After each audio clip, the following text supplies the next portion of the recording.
절대 전략으로 넘어갑니다. 토마토 투자클럽 최병훈 전문가 연결하겠습니다. 안녕하세요. 네, 안녕하십니까. 토마토 투자클럽 최병원 전문가입니다. 네, 오늘 9월의 분위기가 이제 슬슬 잡히는 첫날이었는데요. 어떻게 좀 보셨어요? 전체적인 시장은 차익 매물을 압박을 받고 있어서 음, 보수적으로 대응해야 되지 않을까 이런 생각이 들고 있습니다.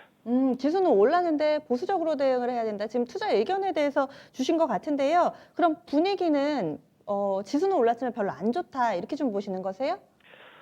지수 어저께 빠졌으니까 또 오르고 저 이제 행보 계속 중이기 때문에 특별하게 지금 몇 개 종목과 나머지는 차익 매물이 계속 나오기 때문에 쉽지 않은 그런 9월장이 될 걸로 저는 보수적으로 보고 있는데요.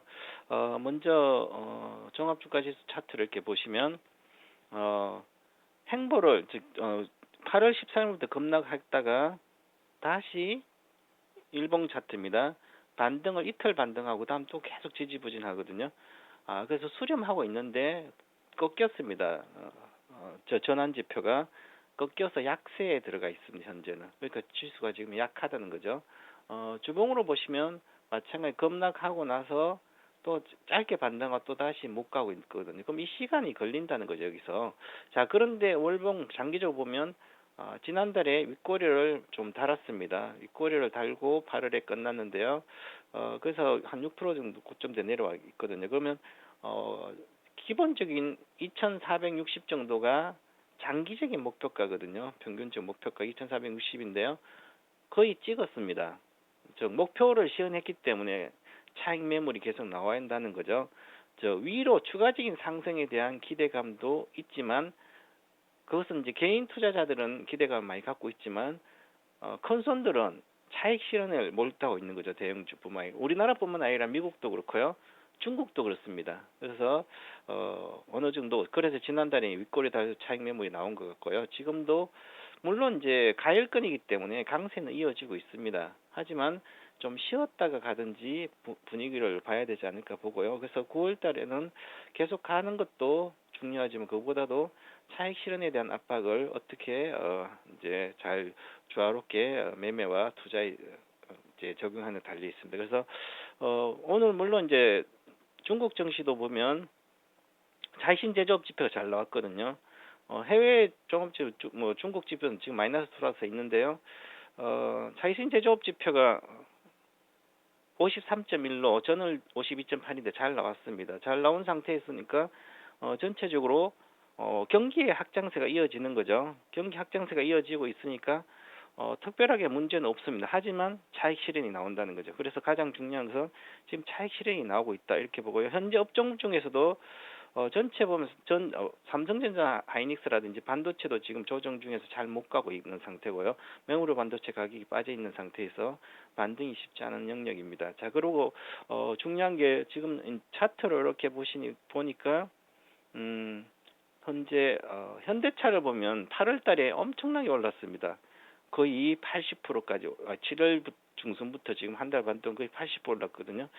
그래서 자동차주 싱싱 잘 달리고 있는데요. 현대차, 현대모비스 강세가 계속 이어지고 있고 나머지는 차익 실현이 계속 나오고 있는 상태에서 보면 외국인은 자동차는 계속 팔았는데요. 기관하고 개인들이 많이 산 주식 중에 이렇게 8월에는 가장 좋은 주식으로 올라와 있고요. 그래서 과거에 이 자동차, 이 현대차를 보면 6년간 빠졌거든요. 6년간 안 좋았어요. 근데 역시 7월 중순 15일부터 시작해서 단번에 한 달 반 만에 이렇게 기술적 반등인 뿐만 아니라 강하게 올라왔습니다. 그래서 해외 이제 글로벌 경기가 안 좋은 상태에서 미국도 안 좋은 상태에서 미국의 성능 좋고 자동차 좋은 우리나라 싸면서 좋은 차 현대차의 기아차가 잘 팔리고 있어서 그에 대한 효과와 신차의 친환경차 기대감이 잘 올라가고 있는데 거의 목표가 온 걸로 보입니다. 18만 5천 정도. 자, 그러고 나서 그러면 이제 자동차주 빼고 나면 특별하게 가는 것이 별로 없다. 제가 이제 한번 오늘 이렇게 보니까요. 바이오주 올해의 주도주인 바이오주 중에 일반적인 이제 바이오 시뮬러 삼성 바이오를 봤을 때는 벌써 조정이 들어가 있는 상태고 이번 주에 연봉을 끝나면 확실히 조정이고요. 고점은 확인했다. 86만 3천원. 그 다음에 셀트리온도 그렇거든요. 자, 그러면 셀트론도 고점이 확인된 상태에서 이제는 위로 가기 쉽지 않다. 32만 이상 초과로는 조정이다. 중기적으로. 그러면 시세 차익 실현이 더 강하게 나올 가능성이 있고요. 물론 그 업종 내에서도 차별화 중소형주인 바이오시물 바이넥스 같으면 올라갔지만 윗꼬리를 계속 달고 있기 때문에 부담스러운 가격까지 왔거든요. 그 다음에 또 보시면 NC소프트 같은 경우는 게임주에 끊임없이 원래 좋았던 종목조차도 7월 중순부터 조정이 들어가 있고요. 고점 확인된 상태고요. 주봉상으로 고점 확인됐다는 것은 기본적으로 중기적으로는 잘 안 간다는 얘기죠. 그럼 반등 시에 차익 실이 나오기 때문에 추세의 연속성이 박스권이다 이렇게 봐야 될 것 같고요. 그 다음에 삼성 SDI입니다. 전기차 배터리주의 대표적인 종목도 잘 가다가 조정이 들어가 있는 상태고요.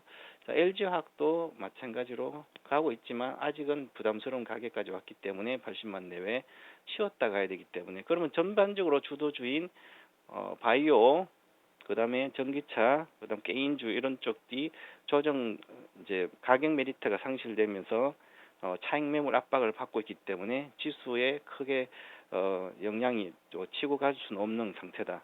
그럼 자동차주까지 이전에 현대차까지도 목표가 왔기 때문에 그러면 지수는 9월 달에는 재미없는 장이 계속 이어지지 않을까 이렇게 보고 있습니다. 네.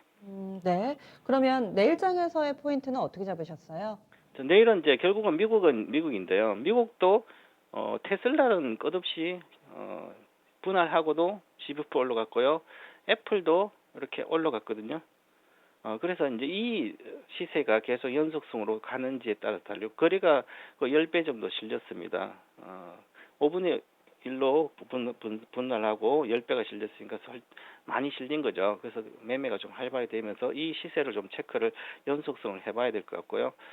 그 다음에 이제 전체적으로 다우존스 산업지수도 지금 밑으로 내려가고 있습니다. 전환지표가 데드크로스가 발생하는데 아직은 문제는 없지만 그래서 아직은 좀 시간이 좀 필요하지 않을까 이렇게 보고요. 그래서 지금부터 오히려 저는 10월부터 조정장을 예상을 했는데 오히려 9월 달부터 조정장이 좀 더 일찍 오지 않을까. 그래서 매물 압박이 초기에는 매물 압박, 즉 차익 실현 압박이 계속 미국도 이루어지고 우리도 이루어지고 중국도 이루어지기 때문에 차익 실현 매물 압박일 때는 급락하지는 않습니다. 그래서 견조한 조정 정세가 계속 왔다 갔다 하면서 박스가 하다가 10월에는 좀 더 하락이 하지 않을까 이렇게 보고 있고요. 그래서 미국에 이제 다우존스 지수 편입된 종목 차익 매물 좀 확인해 봐야 되고요. 그 다음에 ISM 제조지표 오늘 발표될 텐데요. 예상보다 잘 나올 걸 보이는데요. 그렇더라도 차익 실현은 압박은 계속 받기 때문에 너무 공격적인 접근을 하지 않으면 좋을 것 같은 장세입니다. 네. 차익 실현 압박, 그래서 시장은 조정을 당분간은 좀 받을 것이고 보수적인 전략을 세우자 이렇게 얘기를 해주셨는데 그렇다면 지수와 연동되는 좀 대형주들에서 현금을 좀 챙기고 그걸로 작은 종목에서 수익률 플레이를 펼쳐야 할지 아니면은 당분간은 좀 현금으로 가지고 시장을 관망하는 게 좋을지 어떤 쪽의 전략이 좀 더 낫다고 보시나요? 단기 매매나 매매를 하는 분들은 현금 비중을 30%까지 늘려놓는 게 가장 좋은 전략일 것 같고요. 장기 투자자들은 수익이 많이 나신 종목들은 당연히 견조한 조정이기 때문에 보유를 해야만 되고요. 그 다음에 가격 메리트로는 중소형주는 가격 메리트가 사라졌고요. 제가 이제 그 중소형주 가격 메리트가 사라진 상태에서 중소형주를 너무 공격주로 사면 안 되는 게요. 보시면 이제 이게 전체적인 수급인데요. 올해 1월 2일부터 시작해서 외국인들이 26조 6천을 코스피에 팔았는데 기아이는 40조를 샀거든요. 코스닥도 10조를 샀어요. 그럼 50조를 산 상태에서 큰손 외국인과 기관들은 추가적인 매수를 하지 않고 있기 때문에 개인이 50조 정도를 산 상태에서 이제 추가적인 유동성이 개인의 더 상승하기 쉽지 않기 증가되기 쉽지 않기 때문에 중소형주에 조직이 들어가면 중소형주는 쉽게 올라가지 못한다. 그래서 중소형주를 팔아서 비중을 축소해서 대형주로 가는 게 낫지 않을까. 그래서 대형주 중에서도 이제 경기 회복이 내년에는 될 걸로 보이기 때문에 경기 관련된 종목을 화학주라든지 롯데케미칼이라든지 KB금융이라든지 이런 쪽도 조금씩 관심을 가져야 되지 않을까. 그래서 지금은 롯데케미칼하고 KB금융을 대표적으로 이제는 우리 포트에 관심을 갖고 지켜보면서 매매를 해야 되지 않을까. 월봉으로 보면 바닥이 이제 확인되고 우상향이 될 수 있기 때문에 이렇게 관심으로 접근하는 게 좋을 것 같습니다. 네. 그동안에는 크게 관심을 갖지 않았던 종목군들에 대해서도 이제는 좀 눈여겨봐야 되겠다라는 의견 주시네요. 경기 민감주 쪽 화학이라든지 또 KB금융을 비롯한 또 금융섹터 이쪽으로의 관심 전환 얘기를 해주셨는데 기억하겠습니다. 고맙습니다. 감사합니다. 네. 최병훈 전문가의 의견은 당분간 시장은 좀 어려울 것이기 때문에 이런 분위기 속에서 대형주들은 좀 더 보유를 해보자, 홀딩을 해보자. 왜냐하면은 기간 조정이지 가격 조정이 나오지는 않을 것으로 판단을 했고요. 그리고 이런 분들, 장기적으로 보시는 분들은 한 현금 30% 정도는 들고 가자. 다만 중소형주에 대해서는 보수적인 접근, 혹시라도 들고 계신 분들은 이 부분으로 현금으로 좀 수익 실현을 해주시는 게 어떨까라는 의견 함께 나왔습니다. 이렇게 해서 다양하게 투자 판단에 대한 의견 드렸으니까요. 여러분들 투자 성향에 맞게 실전 대응에 적용해 보시기 바라겠습니다.